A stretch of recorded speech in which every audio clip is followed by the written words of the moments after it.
자, 우리가 나눌 것은 5 한번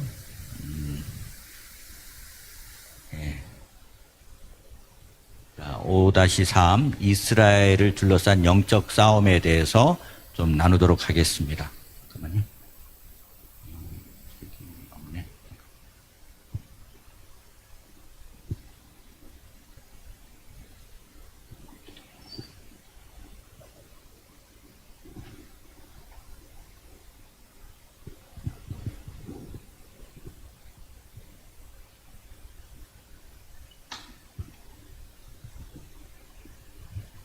자, 우리 그 다음 페이지를 좀 주시겠어요? 자, 우리 이거 한 목소리로 같이 한번 읽도록 하겠습니다. 자, 시작.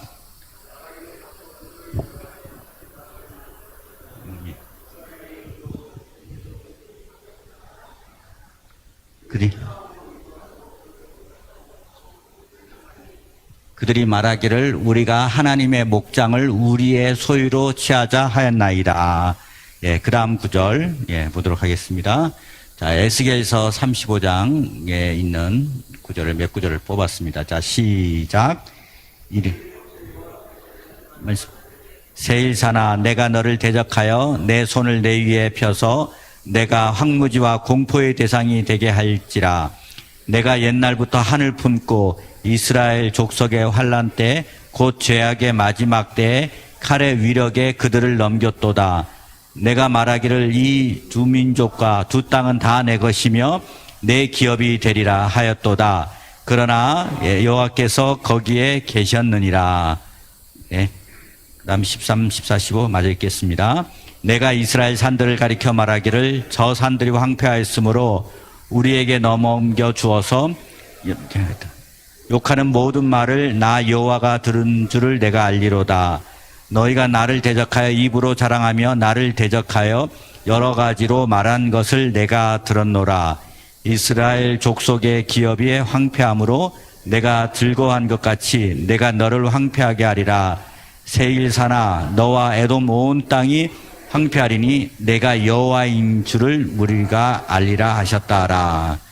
먼저 에스겔서의 말씀을 여러분께 잠시 설명을 한다면요, 이 에스겔 35장은 이 에돔이라는 나라가 있습니다. 오늘날에 바로 요단강을 건너면 요르단이 있습니다. 요르단이 바로 에돔입니다. 에서와 야곱, 바로 야곱이 이제 이스라엘로 이름이 바뀌었죠. 그래서 이스라엘이 되고 그 형 에서의 후예가 바로 오늘날의 요르단이고 그 이름이 바로 에돔입니다. 그래서 역사적으로 계속 관계가 안 좋았습니다. 거기에 있는 산 이름이, 그 에돔의 대표적인 산 이름이 세일산입니다. 그 세일산인 그 에돔이 이제 이 나라가 바벨론에 의해서 멸망을 했으니까 이건 내 거다. 이 나라는 내 거다. 그래서 더 망해라 하고 저주를 이렇게 퍼붓는 것입니다. 근데 하나님은 그걸 다 들으셨습니다. 그걸 듣고 그 들은 것에 따라서 하나님께서 이제 오히려 에돔이 하나님 앞에 징계를 받을 것에 대한 이야기를 에스겔서 35장에서 하고 있고요. 자, 그 다음 보면요, 아까 우리가 처음 읽은 시편 83편 4절, 5절, 12절을 보면요, 자, 원수 마귀 대적들이 어떤 목표를 가지고 있냐면요, 쭉 이 말씀 보고 우리 스크린 63쪽을 보면 원수 마귀들의 목표는 무엇이냐 하면요, 이스라엘을 멸하여 다시 나라가 되지 못하게 하여 이스라엘의 이름으로 다시는 기억되지 못하게 하자. 그것이 아까 우리 처음 읽은 시편의 말씀입니다. 그래서 다시는 이스라엘 나라를 이 지구상에서 멸망을 시켜서, 우리 조금 내려가 보실래요? 이렇게. 내려가시면, 그 다음에, 그 다음 페이지요. 자, 여기서 보면, 이 이스라엘은 이 노란 이 땅을 이 중동에서 완전하게 없애버리자. 이것이 원수 마귀들의 목표였습니다. 그래서 한 마음으로 의논하고 주를 대적하여 서로 동맹을 해서 동맹을 하고 있지만요. 그는 이스라엘을 대적하고 있지만 결국 이건 이스라엘 대적을 한 것이 아니라 이스라엘을 세우신 하나님을 대적하는 것이라고 시편에 있는 말씀은 하고 있는 것입니다. 그러니까 단지 이스라엘 대상에 이스라엘을 세우신 하나님을 대적하는 것입니다. 그래서 하나님의 목장, 여기가 바로 하나님의 목장이라고 이렇게 표현하는 거예요. 이스라엘에 하나님의 목장을 자신들의 소유로 취한다. 예, 이렇게 원수 마귀들의 목표는 바로 이렇게 역사적으로 이렇게 했다는 것입니다. 자, 그러면 구체적으로 어떤 건지에 대해서 한번 좀 보면요. 그 다음 페이지를 이렇게 보면, 자, 출애굽 당시에는요, 바로가 영아들을 살해를 했습니다. 바로가 영아 살해. 이스라엘이 학대를 받을수록 더욱 번성하여 퍼져나가니 애굽 왕 바로가 히브리 산파로 하여금 뭐라고 명령했냐면 태어난 히브리 남자아이를 죽이라고 명령을 내렸습니다. 모든 백성으로 나일강에 던지도록 이 바로의 영아 살해 명령을 내렸습니다. 그런가 하면 예수님 당시도 마찬가지. 예수님 당시에 그 당시에 통치하고 있는 이 헤롯이 에돔 족속의 후예거든요. 에돔 족속의 이 에돔 족속의 후예인데 저번도 말씀드렸지만 이등 방문 같이 이 또 히로미 같이 안중근에 의해서 죽은 사람처럼 이스라엘을 통치하는 총독이었습니다. 예, 그 다스리는 그런 왕이었습니다. 자, 그래서 예수님 탄생 당시 베들레헴과 그 모든 지경 안에 있는 사내 아이를 그때를 기준으로 하여 2살부터 그 아래로 다 죽이라고 명령을 내렸습니다. 이것이 다 그런 거고요. 그 다음에 여러분 아시다시피 하만, 우리가 에스더서에 보면 하만은 이게 페르시아 왕의 고위 관료죠. 그래서 유대인들을 다 말살시키려고 조서를 내려서 유대인 젊은이 늙은이 어린 여인들을 막론하고 죽이고 도륙하고 진면하고 그 재산을 탈취하라고 명령을 내렸던 사람이 바로 하만이었습니다. 그런데 결국은 나중에 하나님께서 그걸 아시고 왕이 이제 밤에 잠이 안 와서 옛날 그 궁중 사기를 읽다가 모르드게 그 에스더의 그 사촌 오빠인 모르드게가 행한 것들을 보고 오히려 모르드게는 높임을 받게 되고 이 하만은 오히려 죽게 되는 높이 쌓은 그 나무 위에서 오히려 이 하만이 죽게 되는 일이 있게 되었습니다. 그리고 이 아달랴라는 여인이 자기 아들 아하시가 죽은 후에 이 다윗 왕가 이 여성이거든요. 여왕이 되어서 자신의 그 육신의 영달로 다윗 왕가의 씨를 멸절하는 명령을 내렸던 이것이 바로 이 성경에서 나온 유대인들을 향한 그런 핍박의 내용입니다.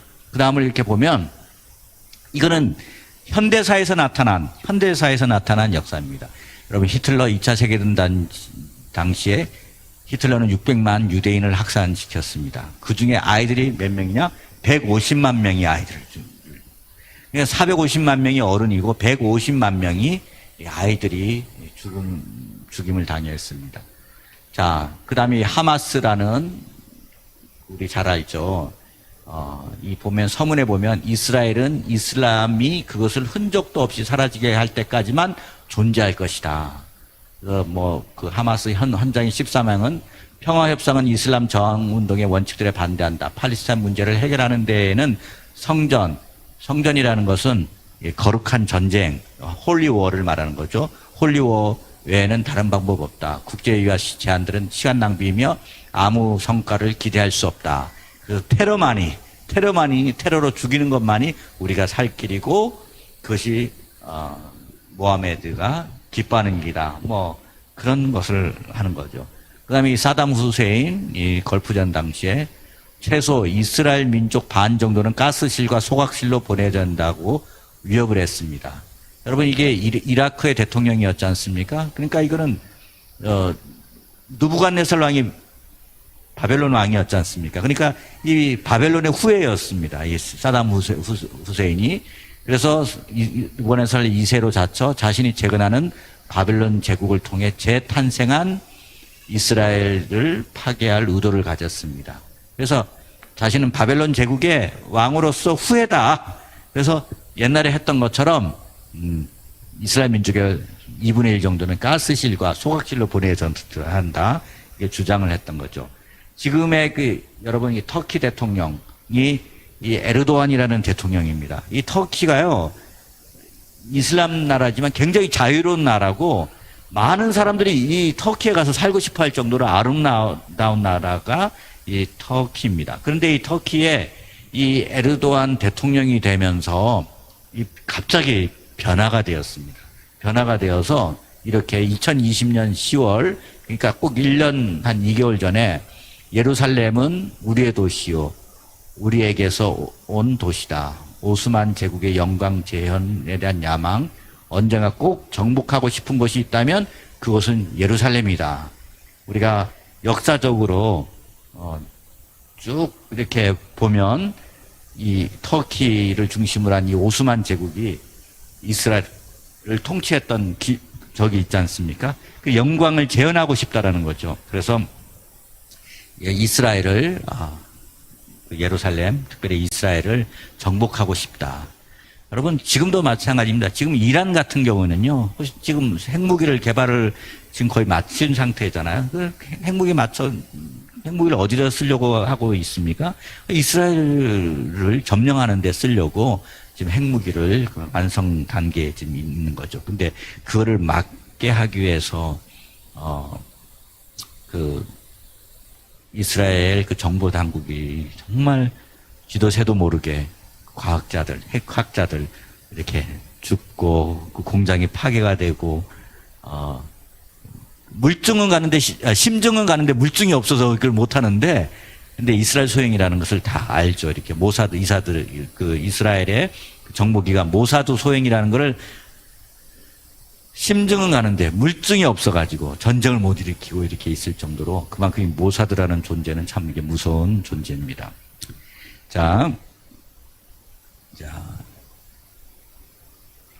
그래서 여러분 그 다음에 이렇게 보면요. 아까 우리가 에스겔서 35장을 이렇게 읽었지 않습니까?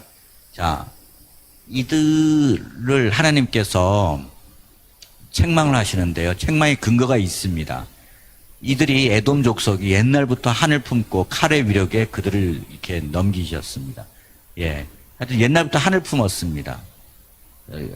또 대적들이 두 민족과 두 땅이 다 자신들의 것이며 자신들의 기업이 될 거라 했습니다. 두 민족과 두 땅이라는 건 다름이 아니라 이스라엘 자체가 남유다와 북이스라엘로 솔로몬 이후에 나누어졌지 않습니까? 그래서 그 나누어진 거를 두 땅, 두 민족이라고 표현을 한 거고 그 다음에 하나님을 향하여 입으로 자랑하며 대적을 하였습니다. 그리고 이스라엘 족속의 기업이 황폐한 것을 즐거워하였습니다. 그거에 대한 하나님이 이 에돔을 향한 하나님의 심판이 어떻게 나오는가? 하나님이 대적하신다. 여호와께서 이스라엘 거기에 계신다. 대적하며 자랑하며 여러 가지로 말한 것을 듣고 계신다. 대적하는 족속의 기업을 황폐하게 하실 것임. 그래서 35장 후반부에 보면 너가 말한 대로 오히려 너희들이 저주를 퍼본 대로 바로 너희가 저주를 받을 것이다. 하나님의 약속은 분명합니다. 지난주에도 말씀을 드렸습니다만 이스라엘을 축복하는 자들은 축복을 받습니다. 근데 이스라엘 저주하는 대로 창세기 12장 1절에서도 3절까지 이스라엘 저주하는 아브라함의 족속을 저주하면요 그 저주가 오히려 그 족속에 돌아온다라는 그 성경의 원칙은 분명하게 오게 됩니다. 그래서 오늘 요즘도 이 국제사회에서 우리 한국이 어느 편에 서야 될 때가 있습니다. 이스라엘 편에 서야 되느냐, 원유를 수입하는 중동의 편에 서야 되느냐 할 때 분명한 것은 이 우리나라가 양의 나라가 돼야지 염소의 나라가 돼서는 안 되겠고요. 그걸 따라서 하나님이 기뻐하시는 그런 약속을 따라서 선택을 해야 되는 그런 것은 국제사회에서 우리가 해야 됩니다. 그래서 여러분 지금도요 보면 우리는 에베소서 6장 10절에서부터 20절에 있는 영적 전쟁의 시대를 살아가고 있습니다. 우리가 해야 될 일이 있는데 하나님의 전신갑주를 입어야 됩니다. 이유가 뭐냐면 마귀의 관계를 능히 대적하기 위해서 악한 날에 능히 대적하고 모든 일을 행한 후에 서기 위함이다. 하나님의 전신갑주를 입어야 된다. 우리의 상대가 누구냐? 영적 전쟁의 상대로 혈과 육이 아니라 통치자들과 권세들과 이 어둠의 세상 주관자들과 하늘에 있는 악의 영들이다. 예. 자, 그 구체적인 거를 한번 조금 이따 보기로 하고요. 영적 전쟁을 위해 구해야 할 또 하나의 기도 제목은 말씀을 주사 입을 벌려 복음의 비밀을 담대히 알리게 하는 것. 그래서 저는 요즘 계속 기도할 때마다 생각나는 것은 복음은 하나님의 능력이다. 복음만이 하나님의 능력이고 복음은 구원을 주시는 하나님의 능력이다. 어떤 자에게 모든 믿는 자에게 구원을 주시는 하나님의 능력이다. 그래서 사람을 살리는 것은 복음이지 그 어떤 것도 다른 영혼을 살릴 수가 없다라는 거죠. 그럼 우리 지금 이 시대 가운데 영적 전쟁이 어떤 것이 있는지를 한번 이렇게 보면요. 여러분, 자, 영적 전쟁. 사회적으로는요, 일반 사회적으로는 이 만모니즘, 세속주의, 만모니즘, 세속주의. 예, 만모니즘, 세속주의. 제가 얼마나 이 만모니즘과 세속주의였는데, 제가 얼마 전에 이렇게 춘천을 갔어요. 춘천을 갔는데 목회자 회의 끝나고 그 교회에서 아는 분이라고 해서 운영을 하는 그런 호텔이라고 해서 호텔을 잡아준 거예요. 근데 말이 호텔이지 모텔인 거예요. 모텔, 일종의 모텔. 모텔인데 그래가지고 그 방 키를 봤는데 초저녁이었어. 그렇게 깊은 밤도 아니는데 이 초저녁인데 그 모텔에서 보통은 밤에 잠을 자러 가야 되는 곳이잖아요. 잠을 자러 가는데 이게 오히려 나오는 사람이 많은 거예요. 나오는 그런 커플들이 많은데 굉장히 뭐 대학생 정도 되는 나이의 애들이 그 모텔 그 라운지를 통해서 이제 밖으로 키를 반납하고 나가는 거예요. 이렇게. 그래서 제가 그걸 너무나 이게 가슴이 아프더라고. 이렇게 이 세속주의 이런 성적 그런 자유방만한 이런 것들이 너무나 이게 이 나라에 만연돼 있어서 곳곳에 이런 것들 참 그렇게 모텔이 그렇게 많이 필요하지 않거든요. 이 나라에 무슨 뭐 출장을 그렇게 가는 것도 아닌데 하여튼 저는 그 세속주의 이것이 우리가 버려야 되는 그 만모니즘, 돈이 권력이다. 하여튼 이런 그 돈이면 막 좀 수단과 방법을 가리지 않고 하는 이 만모니즘. 종교적으로 이제 이슬람 계속 확장되고 있습니다. 이슬람이 확장이 되어서 여러분 인도의 문제도 파키스탄이 분리가 된 것이 무엇이냐면 파키스탄은 이슬람 국가예요. 그리고 인도는 힌두교 국가예요. 그런데 이런 세력들이 전 세계에서 가장 큰 이슬람 국가가 인도네시아입니다. 또한 말레이시아 점점 이슬람의 세력들이 우리나라에도 노동자로 와서 본국에 처가 있음에도 불구하고 거기는 다혼제잖아요. 그리고 한국 여인들과 결혼을 해서 합법적으로 영주권을 취득하고 자녀 낳고 그래서 무슬림화되는 이런 이슬람의 그 다음에 문화적 인권의 이름으로 동성애, 뭐 차별금지법으로 인한 예를 동성애 이런 거 사상적으로는 또 무신론적 공산주의가 사회 곳곳에 지금 안에 파급되어 있고요. 그럼 또 반유대주의적인 유대인 회당을 테러한다든가 이 BDS라는 것은요, B는 보이콧을 하는 거죠. 유대인 물건들을 사지 말아라. 그 다음에 D는 어떤 협정 같은 거를 체결하는 다이버스먼트라는 그런 그런 것들을 이제는 협정을 파기하라. 예. 구체적으로 이렇게 말씀을 드리면, 다이버스먼트면 투자를 철회하라. 투자를 했던 건 이스라엘의 투자, 뭐 과학적인 것에 막 투자를 하고, 뭐 관광에 투자를 하고, 이스라엘 투자하는 것에 대해서 이 다이버스먼트는 투자를 철회하라. 그 다음에 S는 생션이라고 해가지고 이런 제재를 하는 겁니다. 이스라엘에 대해서 무조건 제재를 가해라. 국제적으로 압력을 가하는 거죠. 그래서 이 5.1달러, 중동에 5.1달러가 있지 않습니까? 그걸 통해서 계속 압력을 가하는 거죠. 보이코트, 투자 철회, 생션. 우리나라는 힘이 없을 때 유엔을 가면 항상 이스라엘 편에 들고 싶은데 중동 편을 들어야 되든지 아니면 무효표를 하든지.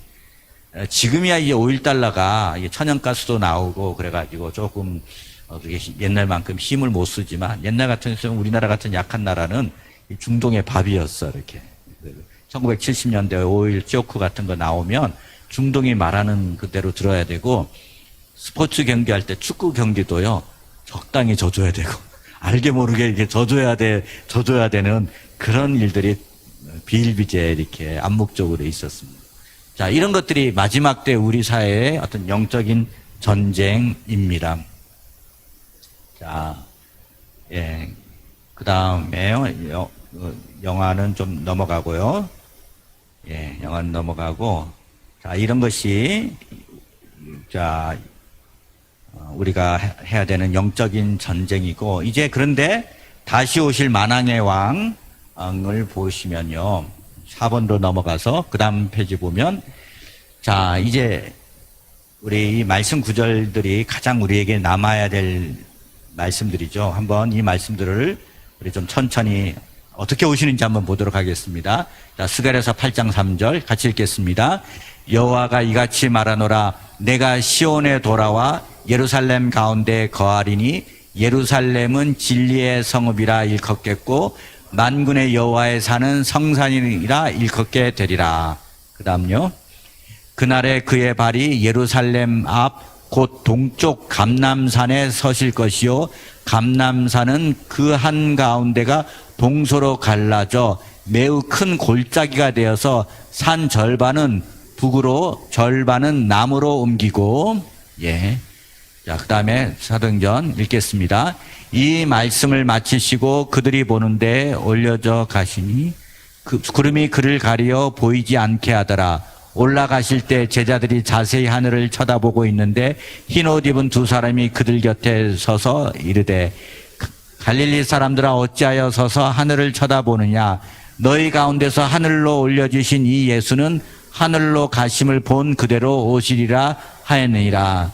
제자들이 감람홈이라 하는 산으로부터 예루살렘에 돌아오니 이 산은 예루살렘에서 가까워 안식일에 가기 알맞은 길이라.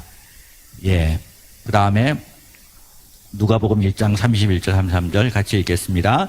보라 내가 잉태하여 아들을 낳으리니 그 이름을 예수라 하라.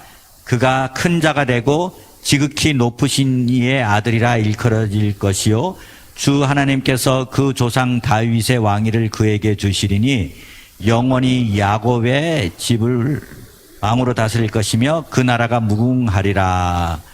자, 여러분 초림 때 예수님은 베들레헴에서 나시고 나귀 새끼를 타고 예언의 말씀대로 오셨습니다. 그대로 이루어졌습니다. 장차 다시 오실 예수님은 어디로 어떻게 오신다고 예언이 됐는가? 첫 번째는요, 예루살렘 앞, 곧 동쪽 감람산. 사도행전 1장 9절에서부터 12절까지 하늘로 가심을 본 그대로 오신다. 아까 우리가 읽은 대로 그대로 되어 있습니다. 자, 한번 여기서 보면, 우리 국립사님 여기에 있는, 아니, 그 전 페이지요. 이거를 좀 확대해 줄 수가 있나, 이렇게? 예, 감사합니다. 자, 여기 이렇게 보시면요. 예, 좀 확대 좀 해주세요. 예, 됐습니다. 예. 여기 보면, 이게 올드 시티라고 해서요. 이스라엘의 그 성벽 안에 있는 도시입니다. 올드 시티. 그런데 이게 예루살렘 이 도시 원래 도시인데요. 문들이 여러 개가 있습니다. 문이 이렇게 보면요. 하여튼 뭐 여기도 뭐 자이언 게이트, 자파 게이트 게이트가 있습니다. 자, 그 중에서 여러분 여기를 잘 봐요. 골든 게이트라고 있습니다. 신학교 중에 골든 게이트라는 신학교도 있는데 여기 주님이 나중에 이쪽으로 입성을 하시는 곳이 골든 게이트입니다. 그리고 여기에 이쪽이 웨스턴 월이라고 여기 저번에도 말씀드렸지만 이 예루살렘을 점령을 했지만 이 올드 성벽 안에는요, 쿼터가 나눠져 가지고 네 군데가 통치를 하고 있습니다.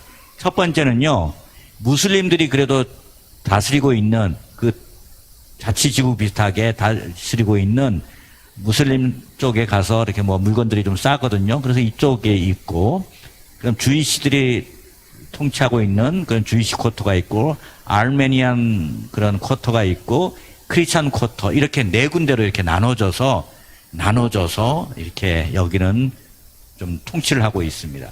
근데 여기 보면 이 웨스턴 월, 이 어디냐면 우리 통곡의 벽이 있는 쪽에, 서쪽 벽이라고 하죠. 이쪽에 통곡의 벽입니다.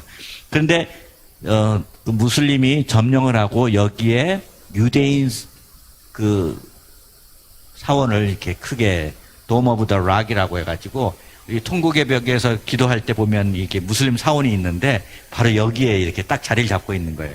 만약에 여기를 그냥 밀어버리면 아마 전 세계 무슬림들이 이스라엘로 쳐들어올 거예요, 이렇게. 그래서 그냥 일단 놔두긴 하고는 있습니다. 근데 이 자리에 다시 성전이 세워질 거다라는 이야기도 이렇게 있는 곳입니다. 그래서 이쪽이 동쪽인데 이게 골든 게이트가 있고요. 자, 이쪽이 이제 감람산이에요, 이쪽에. 마운트 오브 올리브가 해서 우리가 성지순례 같은 데 보면 이 올리브 산에서 이 올드 시티를 바라보고 이렇게 기도도 하고 말하고, 특별히 동쪽으로 주님이 오실 거니까 이쪽을 굉장히 주시하면서 하는데요. 여기에 보면 아까 우리가 읽은 대로, 자, 너희들이 우리 옛날에 이런 생각을 했습니다. 예수님이 과연 재림하시면 어디로 올 것인가?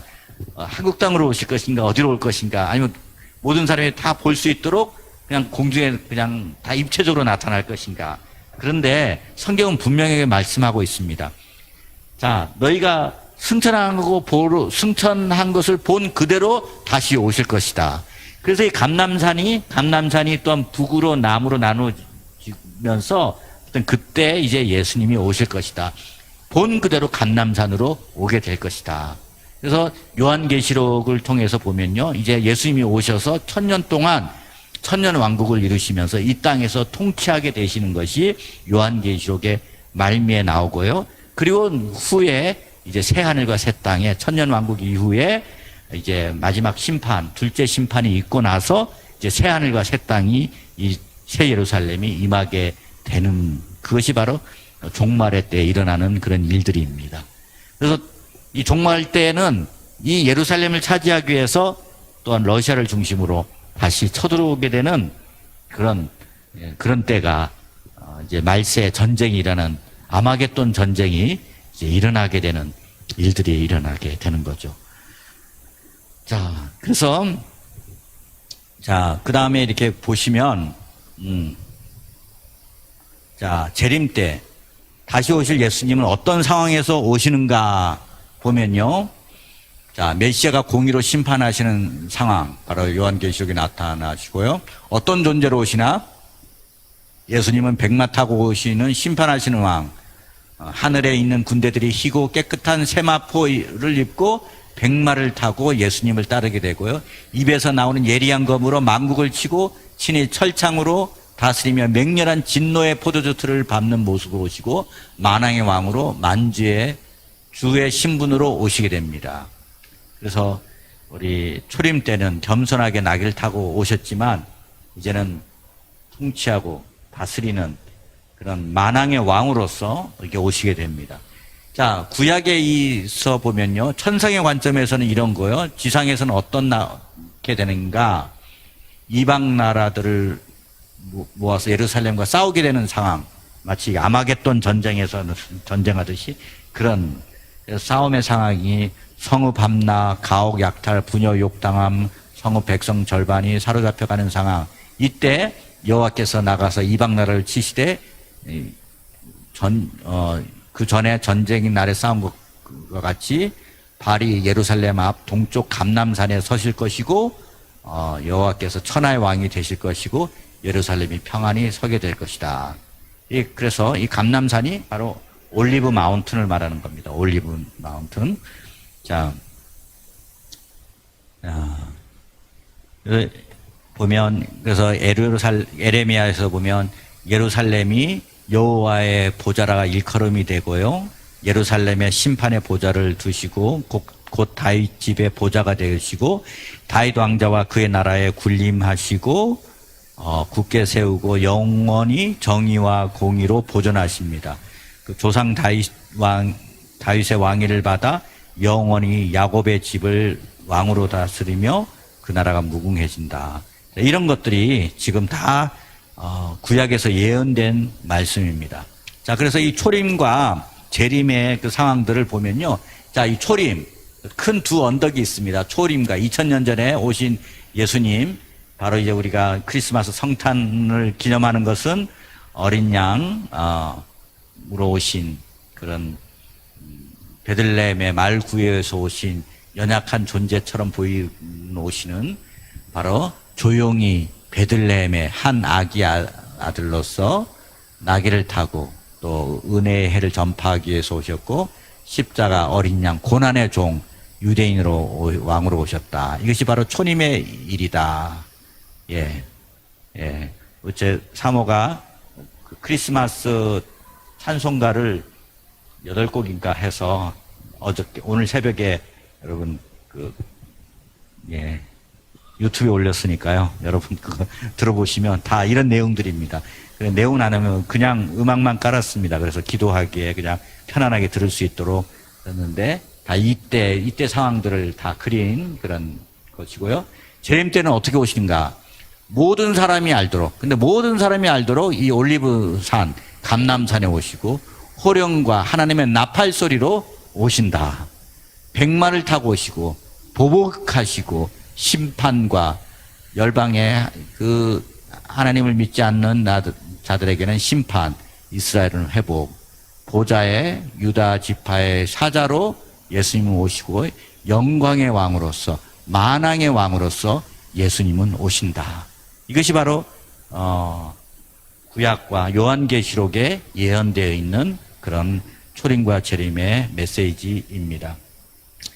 자, 그러면 우리는 초림은 이미 2000년 전에 성취되었습니다.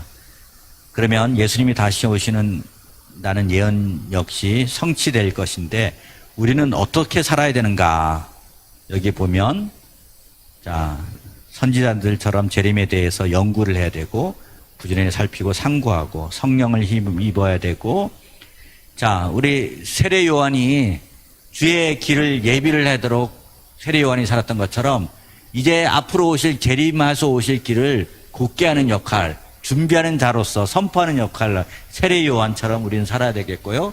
충성되고 지혜로운 종이 되어 때를 따라 양식을 나눠주며 주님 다시 오시라를 근신하여 준비해야 돼요. 깨어서 준비하고 기름을 준비한 슬기로운 다섯 처녀처럼 우리는 살아야 되겠습니다. 예. 자,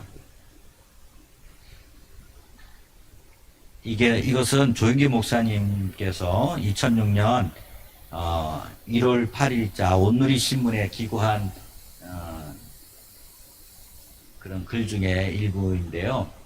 주님은 곧 오십니다. 최선을 다해 하나님을 섬겨야 합니다. 심판과 종말을 생각한다면 오늘이 가기 전에 전도하지 않으면 견딜 수 없는 영적인 도전을 받을 것입니다.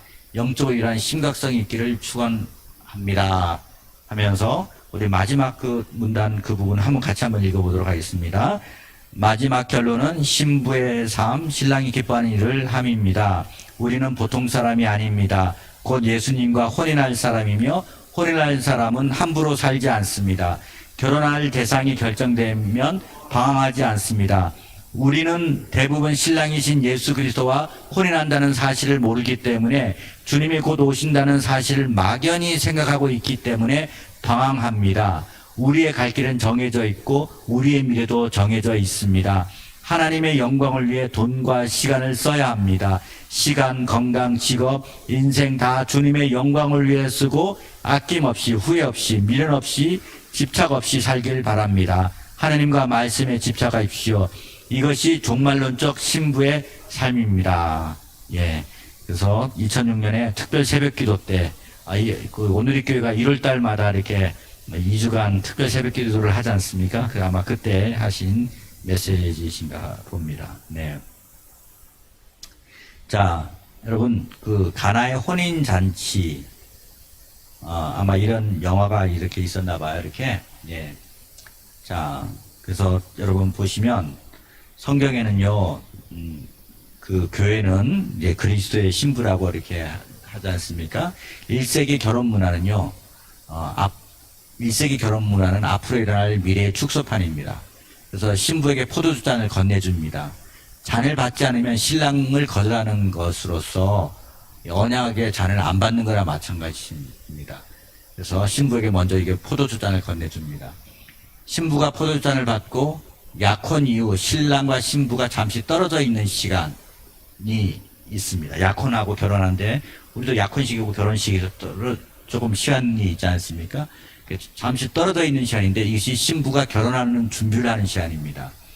결혼 날짜는 아버지가 결정합니다. 밤중에 아들을 깨우면서 내 신부를 데려오라. 쇼파를 불며 마을 전체를 깨웁니다. 예. 그래서 우리가 성경에도 보면 밤중에 이렇게 그렇게 신랑이 찾으러 가지 않습니까? 이렇게 신부를 찾으러 가는데 예. 기름을 준비한 신부가 있는가 준비하지 않은 신부가 이렇게 있듯이요. 그리고 초대된 하객만 바로 곧바로 따라갈 수가 있습니다. 아무만 갈 수가 없고 그 잔치는 준비된 자만 따라갈 수가 있습니다. 신부는 가마를 타고 들린 채로 신랑 집으로 향합니다. 신랑 집으로.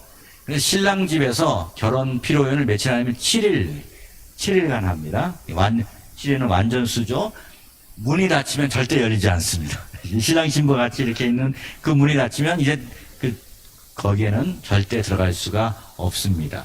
그래서 이것을 갈릴리 사람들이 이해하는 문화로 설명한 영화, 그들의 관점에서 다시 오실 것을 알려주는 가나 혼인잔치, 예수님의 재림 이후 바로 신랑 되신 예수님이 신부된 교회와 결혼하기 위해서 다시 오신다. 예. 이런 내용입니다. 예. 자, 그래서 정결한 신부로 주를 향하여 이 소망을 가진 자마다 그의 깨끗함 신과 같이 자기를 깨끗하게 하느니라. 자, 그래서 이제는 마지막으로 5분 동안 이 완성을 위한 이방교회의 역할. 자, 이 유대인 회복을 위해서 이방교회의 역할은 무엇인가? 자, 우리 몇 구절만 함께 읽겠습니다. 이사야서 같이 읽겠습니다. 예루살렘이여, 내가 너의 성벽 위에 파수꾼을 세우고 그들로 하여금 주야로 계속 잠잠하지 않게 하느니라. 너희 여호와로 기억하시게 하는 자들아, 너희는 쉬지 말며 또 여호와께서 예루살렘을 세워 세상에서 찬송을 받게 하시기까지 그로 쉬지 못하시게 하라. 너희의 하나님이 이르시되, 이사야서 말씀 같이 읽겠습니다. 너희의 하나님이 이르시되 너희는 위로하라. 내 백성을 위로하라. 너희는 예루살렘의 마음에 닿도록 말하며 그것에게 외치라. 그 노역의 때가 끝났고 그 죄악이 사함을 받았느니라. 그의 모든 죄로 말미암아 여호와의 손에서 벌을 배나 받았느니라 할지니라 하시니라. 예. 로마서 15장 27절. 저희가 기뻐서 하였거니와 또한 저희는 그들에게 빚진 자니 만일 이방인들이 그들의 영적인 것을 나눠 가졌으면 육적인 것으로 그들을 섬기는 것이 마땅하니라. 예. 그 다음에 이사야서는 됐고요. 예. 쭉 내려가서 이사야서 52장 7절에 있는 말씀 읽겠습니다. 이사야서 52장 7절. 좋은 소식을 전하며 평화를 공포하며 복된 좋은 소식을 가져오며 구원을 공포하며 시온을 향하여 이르기를 내 하나님이 통치하시는 자의 산을 넘는 밭이 그리 어찌 그리 아름다운고. 자, 그래서 보시면 그 다음을 보면 자, 우리가 해야 될 일들이 있습니다. 우리의 교회가 해야 되는 일은요, 첫 번째는 기도입니다. 여호와로 기억하시게 쉬지 못하시게 하는 기도. 여호와께서 예루살렘을 세워 세상에서 찬송을 받게 하시기까지 잠잠하지 않고 기도하는 것입니다. 금식하고 기도하고 간구하고요. 또한 시편 120편 6절에 예루살렘의 평안을 위해서 기도하고 그 다음에 예레미야 31장 7절에 따라서 이스라엘 남은 자를 구원하여 주십시오 하고 기도하는 것입니다. 자, 그래서 그 하나님의 시계 이스라엘이라는 그 유진 폴스틱이라는 분이 이렇게 썼습니다. 나는 예루살렘이 머지않아 크리스찬 도시가 될 것을 믿으며 그와 함께 예수 그리스도의 재림의 때가 곧 다가오리라 기대한다. 예, 이렇게 이야기를 했습니다. 가까운 시일 안에 하나님의 열심히 유대인들의 마음을 바꾸실 때 여러분들이 기도로 그 일에 동참한 칭찬받는 파수꾼이 되기를 소망한다. 그래서 지금 유대인들이 많이 돌아오고 있습니다. 정말 눈에 띄도록 매년 이렇게 보면 돌아오는 속도가 점점 빨라지고 있습니다. 그 다음에 이렇게 보면요, 이사야서 말씀처럼 위로하는 일, 이 유대인들 보면요, 한국 크리스찬들에게는 마음을 열어요. 근데 서구 크리스찬들에게는 마음을 많이 닫습니다. 왜냐? 그만큼 십자군 전쟁, 그리고 히틀러 그 게르만 민족에 의해서 핍박, 유럽에서의 핍박, 그런 그 백인들에 의해서 핍박을 워낙 받았기 때문에 마음의 문을 열지 않습니다. 서구 교회에 대해서 마음의 문을 잘 열지 않습니다. 그러나 우리가 그들에게 필요한 건 위로입니다. 마음에 닿도록, 위로가 그냥 말로 하는 것이 아니라 진심으로 마음에 닿도록 하는 그런 위로가 필요하고요. 그 다음에 여러분, 12사도가 이 구약의 아브라함부터 그것이 다 영적인 것들을 복을 준 것들이 유대인 아니겠습니까? 12사도가 유대인이고, 그리고 복음 전하는 그 유대인들을, 자, 그래서 영적인 것들을 우리가 받았기 때문에 육적인 것, 물질적인 것으로 섬기는 것이 마땅하고요. 그런 역사적인 것들이 바로 고린도전서 사도행전 21장에 보면 흉년이 들었을 때, 어려움을 당했을 때 이방 교회가 헌금으로 독려를 했습니다. 그래서 많은 위로를 받은 것처럼 우리 이방 교회가 유대인 선교, 유대인들이 돌아오기를 위해서 우리가 그 역할을 감당해야 되겠습니다. 자, 그래서 이방인의 역할이 어떤 것이 있겠습니까? 가서 뭐 머리를 잘라주는 사람도 있고요, 미용, 또 찬양, 또 한국 사람들 침 놔주는 사람도 있고, 또 건축하는 사람도 있고, 알리아에 동참하고, 지금 여러 방면으로 그런 은사와 재능을 따라 하고 있습니다. 예. 그래서 그 다음을 보면 자신이 가든지 다른 사람을 보내든지 전파 선교를 하든지 믿는 유대인을 지원함으로 그들을 전하게 하든지 함께 협력하여 복음을 전하든지, 자, 이런 것들이 필요합니다. 자, 왜 해야 되느냐? 그건 다름이 아니라요, 그래야 우리 주님이 다시 오시니까. 유대인들이 바룩하바 베셈 아도나이 찬송하리로다 주의 이름으로 오시니여 하고 그들이 고백을 하고, 두 가지 전제 조건이 있다고 제가 여러 번 말씀드렸습니다. 모든 민족에게 복음이 증거되어야 그제야 끝이 오리라. 그 다음에 유대인들이 예수님을 진짜 메시아로 인정을 해야, 그 두 가지가 전제 조건이 될 때 다시 재림을 이렇게 하십니다. 그래야 우리 주님이 다시 오시니까, 그래야 끝이 오니까, 구원의 완성, 복음의 완성, 선교의 완성, 역사의 완성, 그래야 완성이 오니까, 그래야 원유면이 되니까. 자, 그래서 여러분, 이 그림으로 오늘 이렇게 마치겠는데, 이방인은 분침이라고 하면 이스라엘은 시침입니다. 시계로 보면. 자, 이것이 12시를 가르치는 이것이 거의 이제 12시를 되는데, 이게 이것만으로 움직이지가 않습니다. 여러분, 시계가 그 시침이 자기 마음대로 움직이는 게 아니에요, 이렇게. 여러분, 이 분침이 움직여야 이 시침도 움직입니다.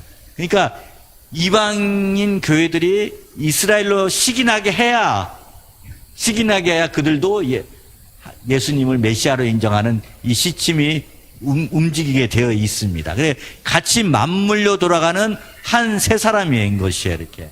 그래서 하나님의 시계 이스라엘 돕는 이방인의 역할이 바로 이 분침과 같은 역할이다. 이거를 정말 잘 명심해 주시길 바라고요. 마지막으로, 마지막 한 보실까요? 예. 하나님이 각자 여러분에게 전화하고 계십니다. 부르고 계셔서, 여러분, 정말 우리 한국 교회가, 우리 성도들이 어떻게 하면 하나님을 안다고는 하지만, 진짜 예수님을 알지 못하는 예수님이 그런 말씀을 하셨습니다. 나를 본 자는 하나님도 보았다. 그러니까 예수님을 정말 봐야, 예수님을 정말 믿어야 하나님 누구인가를 알 수가 이렇게 있습니다. 나를 본 자는 하나님 아버지를 본 자다. 이렇게 말씀한 것처럼 우리로 하여금 그들로 하여금 식이 나게 하는 그런 역할을 감당하기를 간절히 소망합니다. 예. 자, 그래서 여러분 오늘로써 이 책은 다음 주는 안 가져오셔도 되고요. 이걸로 하여튼 쭉 1과부터 5과까지 봤는데요. 이걸 통해서 여러분 시작입니다. 앞으로 이름을 통해서 성경을 이제는 우리가 그냥 막연하게 보는 게 아니라 입체적으로 봐야 되고요. 어떻게 입체적으로 보느냐? 이스라엘을 이해할 때 여러분 성경을 입체적으로 볼 수가 있습니다. 제가 그랬거든요. 제가 미국에서 신학 공부 열심히 했는데 이스라엘 한번 갔다 와서 본 것이 신학교에서 공부 한 1년 한 것보다 더 가치가 이렇게 있더라고요. 그 역사의 현장. 전 감남산 갔다 오고 또 이런 올드시티 쪽에 가보고 통곡의 벽 갔다 오고 그 역사의 아픔, 그리고 이게 홀로코스트 박물관이라고 600만 명이 죽은 그런 역사, 우리나라의 독립기념 박물관인데 여기는 거의 뭐 희생당한 그런 유골들, 뼈들 전시해 놓고 이런 굉장히 커요. 이렇게 하루도 다 못 볼 정도로인데 그런 걸 보고 이렇게 오면요, 야, 정말 기도해야 되겠다라는 그런 마음이 절로 이렇게 듭니다. 여러분, 하여튼 우리의 그 분침의 역할을 잘 감당하기를 원합니다. 자, 오늘 이제 말씀을 기억하고 우리 이분 하여튼 이 5과까지 인도해 주신 하나님, 하나님이 우리를 부르실 때 여러분 나는 뭐 할 것이 없습니다. 아닙니다. 하나님이 여러분 역할에 있어서 할 것이 너무나 많습니다. 하나님의 부르심에 정말 반응하시길 바라고 여러분이 하시는 그 일들을 통해서 하나님께 영광을 올려드리기를 간절히 소망합니다.